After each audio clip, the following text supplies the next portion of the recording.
Mercy?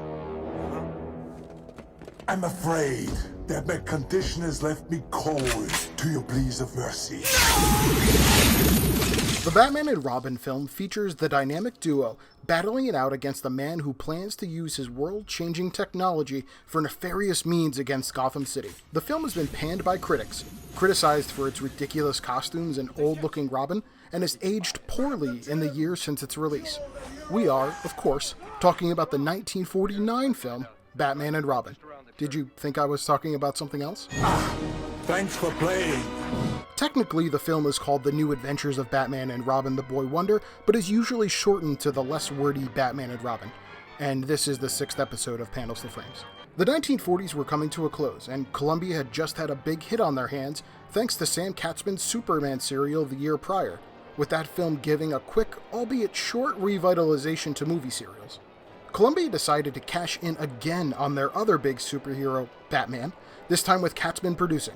With Katzman's infamous ability to keep budgets low and still stay on deadline, he was entrusted to produce a handful of movies based on DC characters. Although this movie is technically a sequel to the 1943 movie, all members of the original cast are replaced with new actors and actresses, which may have been a cost-cutting move, as other serial sequels, such as The Green Hornet and Flash Gordon and Superman the following year, returned most, if not all, of the cast. For all intents and purposes, this film was a reboot. Initially, the studio wanted to cast Superman actor Kirk Alyn as Batman, and the process got so far along that the suit had actually already been made for him. But Alyn backed out, saying that he didn't want to be pigeonholed into playing just superheroes. If he hadn't, he not only would have been the first actor to play both Batman and Superman in live action, he would have done it in back-to-back years. Needless to say, the studio and famous penny-pinching producer Katzman didn't want to waste a perfectly good Batsuit that they had already made, so they gave it to Robert Lowry to wear. Although Lowry was listed as the same height as Alyn, he wasn't exactly the same build. And you can see that by just how loose the costume is on Lowry, especially on the nose, chin, and arms. Director Spencer Gordon Bennett, who had just directed Superman, helmed this film as well, and would continue to work with Superman producer Sam Katzman. And the story goes a little something like this. After taking out a recent crime wave in Gotham City, Batman and Robin discover that the remote control device, made by Professor Hamill and his aide Carter, has been stolen by the mysterious villain the Wizard and his henchmen. Commissioner Gordon fears that in the wrong hands, the device can be used for nefarious means because of its ability to control any motor vehicle within 50 miles and can make people invisible, and enlists the help of Batman and Robin. The device runs on synthetic diamonds, and throughout the movie we can see the dynamic duo take on several of the Wizard's thugs as they try to steal them. With the help of reporter Vicky Vale and trustworthy butler Alfred, Batman and Robin finally win the day and defeat the Wizard and his devious plans. Spoilers, the Wizard is Professor Hamill's aide, Carter. Modern critics have been lukewarm at best on this movie, with most saying that although it's nothing great, it's still better than its predecessor and doesn't feature any of the racism that the first one did.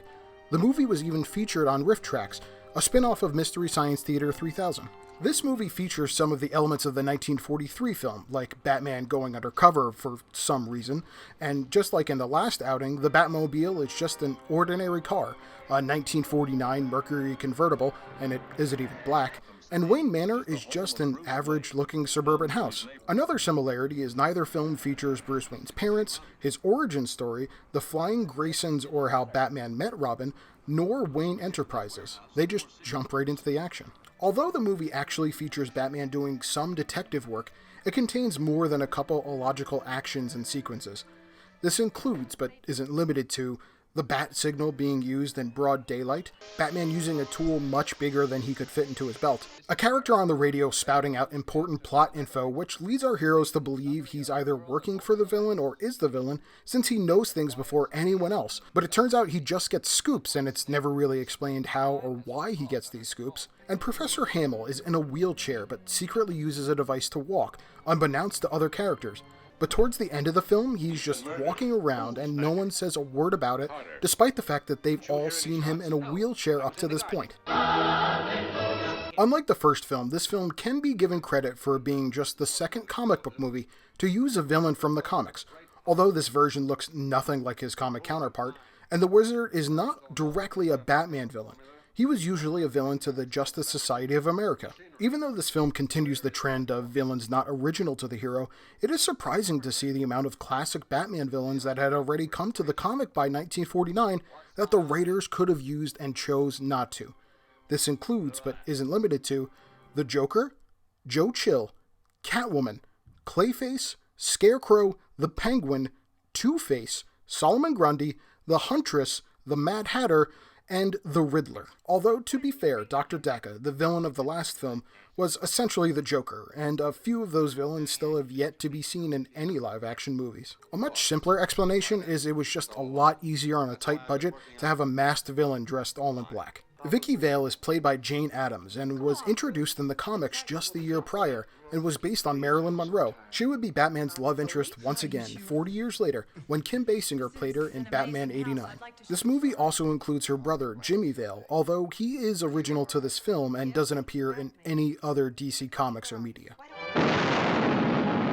Easter eggs weren't all that common in serials as they are today, but just like in the first one, this film has one too.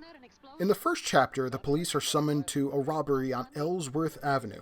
Attention all cars in Central District. Investigate explosion in vicinity of 217 Ellsworth Avenue.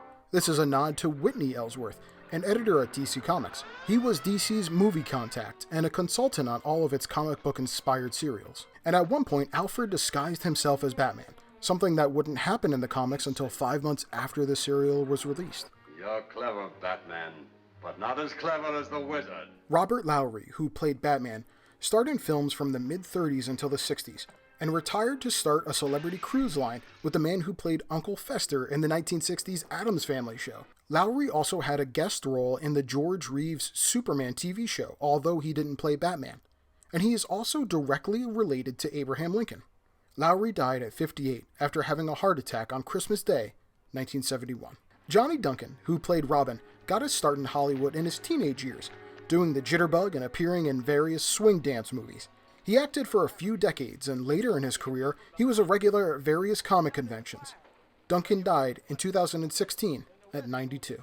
Jane Addams, or Pony Addams as she was sometimes known, played Vicky Vale, and came to Hollywood in the early 1940s and immediately started acting and modeling. She had parts in dozens of films from the early 1940s until the 50s, and her last credit was actually being on an episode of the Adventures of Superman TV show with George Reeves.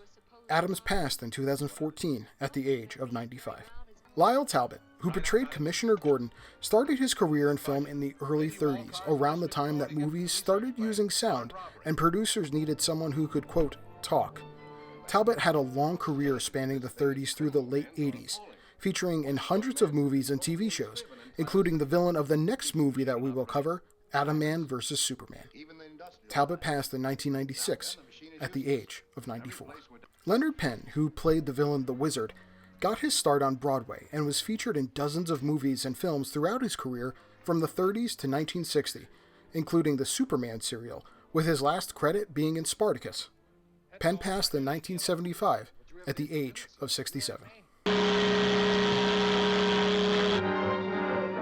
Just like the 1997 George Clooney and Arnold Schwarzenegger-led film Batman and Robin, this film was almost certainly a cash grab.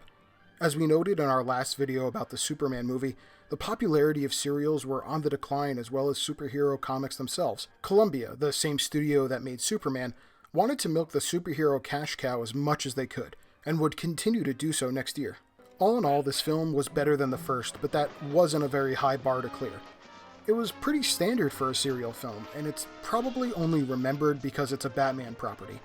Very little was added to the lore, and it's not that memorable, but it can claim the title of the best live-action Batman for at least a 17-year period, so it's got that going for it. Thanks for watching this video. Please like this video and subscribe to our channel, and we'll see you next time.